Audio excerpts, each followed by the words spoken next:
So I've just come off teaching our workshop, Fear Not the Darkness, Herein Lies the Treasure You Seek. And this workshop has been about the astrological alignment of Jupiter moving into Scorpio. This is a transit that affects us all, and it is also a transit that's going to last about 12 months. Jupiter is the largest planet in our solar system, and in fact we can put all of the other planets into Jupiter. And so this electromagnetic field that comes off Jupiter really impacts us here on Earth. And so we say it's benefic. It has a benefic energy. And one way we can really see that practically is that Jupiter prevents space debris from coming in and hitting the Earth. So we're all protected by this guru, this teacher, Jupiter, who wants us to grow and expand. And Jupiter is moving into Scorpio. And Scorpio, we often hear key words like is associated with death, sexuality, the taboo, and the unconscious. But what does that really mean? These are just words that can be thrown around so flippantly and also used out of context. What Scorpio is asking is for us to feel. When we think of sexuality, it's not so much just the bump and grind, so to speak. What we're really looking at here is deep intimacy and connection, eye-to-eye contact, heart-to-heart experiences. And Scorpio energy is going deep into the psychology. It's going, I want to penetrate your consciousness and for you to penetrate mine. So this is like a deep tantric union that Scorpio is requesting from us with Jupiter coming through it. We're being asked to grow and expand in this area. And firstly, we might think of this as connecting with someone outside of ourselves, but first and foremost, to really have an intimate connection with someone, we have to know who we are. Sometimes in our culture, we don't have the space or the time to really feel. And in fact, the culture is often wanting us to suppress and numb so that we can just keep going on with daily life, the mundane, and just wearing the mask, not feeling.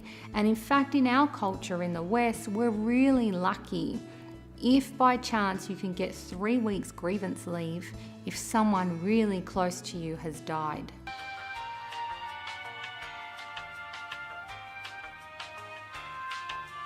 But what about all of the other events in life that ask us to heal or feel so we can heal? And for me, going back 6-7 years ago, I had a really big event in my life, and it wasn't mine personally, but it affected me and I didn't want it to. I was really busy, as I still am to this day. And I had a lot of masks. I was lecturing, I was treating people and teaching lots of yoga. And I was just like, oh wow, I can't feel this. I don't have the space or the time. But really what it was is that I didn't want to feel it because I was so scared of the emotion. I was really scared if I would be able to get out of bed the next day if I let myself feel this emotion. If we look at the mythology, we see that Hades is the ruler of the underworld, the unconscious. It's also known as the land of the dead. And it's so much more than that. In the land of the dead, we can see the ruler Hades. He's not there as evil. He is there with a horn of plenty and a scepter. So a scepter is a rod or a staff which depicts authority, sovereignty, and that there is a code of moral conduct there. So already we can start to see, hey, this unconscious realm, this land of the dead, so to speak, that is the scorpionic energy, has a code of conduct. It serves a purpose. And what is this horn of plenty that is down there? What does that depict? And so Hades is the ruler of the underworld, which is the region from the crust of the earth right down into the primeval waters, and so the space in between. And if we look at that, the earth houses plutonic gases, it houses gems, precious metals and minerals that can be extracted. And so it's not just about the land of the dead. What it tells us is that if we have to go on a painful journey, this energy of feeling, this Scorpio energy, feeling the truth, how we really feel, no more masking, no more masking it with pharmaceutical products, no more masking it with a drink or a cigarette to stuff the emotion down, no more masking it with distractions of, for me it was being busy, maybe for you it's over socializing or any of the other things I've mentioned.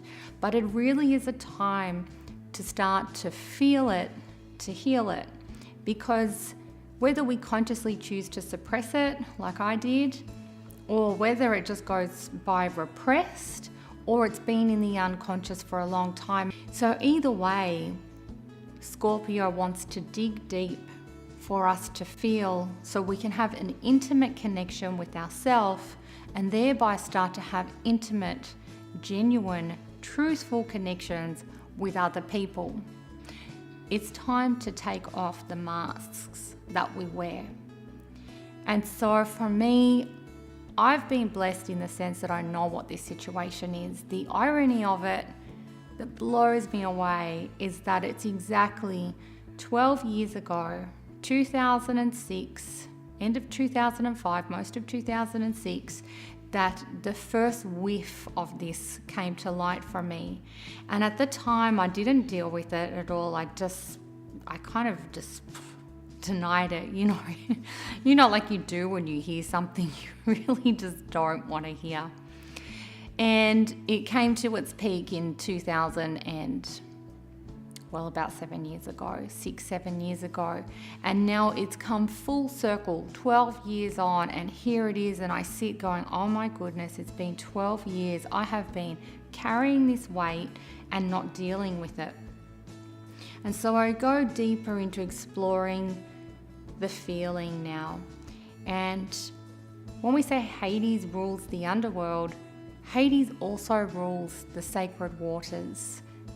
And the sacred waters, as we can see in mythology, lead us to the underworld. Hercules came in through a bottomless cave, and Dionysius came in through a bottomless lake. And so these ways to the underworld, there's another myth where two rivers join, and at that join there is the shores to the underworld. And in mythology it's depicted that there is a boatman there, and you have to pay your toll in a sense. And then when you get to the shores, there are 3 mortals there that will judge you fairly. And there's also a 3-headed guard dog which prevents anything in the underworld being able to come back out. And so there are 5 sacred rivers. There is the penetratingly cold Styx River. There is the Wailing River, the River of Forgetfulness, the River of Sorrow, and the Fiery River. And I look back to this time when I was called to feel, and I didn't because I chose busyness to mask it. And I was really scared. I was scared of the feeling. I was scared that I would go into this deep sorrow, or perhaps even wail. Maybe if I wailed, my neighbours would hear me, or if I went into sorrow, how would I get up the next day and go and deliver a 3-hour lecture? Or how would I face my patients? Or how would I face my yoga students? Maybe I'm not spiritual enough anymore if I allowed myself to go into this deep, all-consuming emotion. And so I consciously suppressed it and pushed it away. And I thought I escaped the river of sorrow. But what I realized is I jumped out of one river and I jumped into the fiery river without even knowing it. And it's taken me all this time and this deep study of Jupiter coming into Scorpio of, well, here I am. I'm on the fiery river.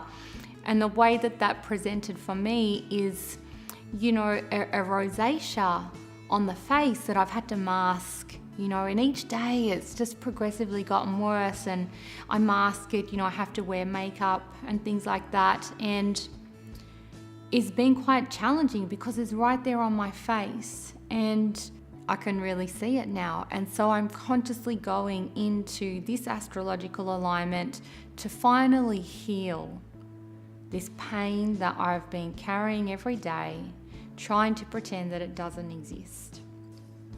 And so on the new moon, I had a little ritual for myself, and I went down to one of the rivers here on the Gold Coast, where the river joins the mouth of the ocean, and feeling that new moon energy with Libra, relationships and bringing peace. And I let myself stand in the river up to my neck. It's my little ceremony. And I just allowed the current of the river to wash through me with this awareness of the mythology of how the rivers, these 5 sacred rivers, lead to the underworld. And just letting go, feeling the current as if it's moving through every pore in my body, and taking my pain, allowing and acknowledging that there is a pain, that there has been a deep pain, a deep feeling that become like an iceberg, crystallized, which, Scorpio is fixed ice. And Jupiter, this warmth, is like melting my iceberg, my crystallized sensations. And so I let that go with the current. And it was, it's incredible. It felt really good. The next morning when I got up, I was just a lightness that I hadn't felt for quite a few years, and I'm actually able to start talking about this.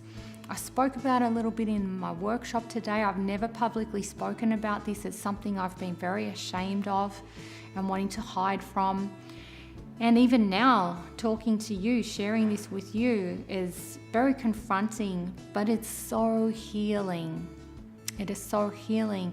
And so I just want to finish off with this poem. I want to share this poem I wrote with you, and I'm not a poet. So some bits rhyme and some bits don't. But when I went into the feeling and where I'm at with this, and I know that there's a lot more to go. And so just before I read the poem, it's time to stop suppressing. Stuff is going to come up for all of us with Jupiter going into Scorpio. And how are we going to deal with it? This is going to allow us to be much more authentic with ourselves. And if we don't do this work, we end up projecting it onto our loved ones, damaging our relationships. The unconsciousness, when it comes up, it's ready because you're ready. So seek out the tools around you to support you.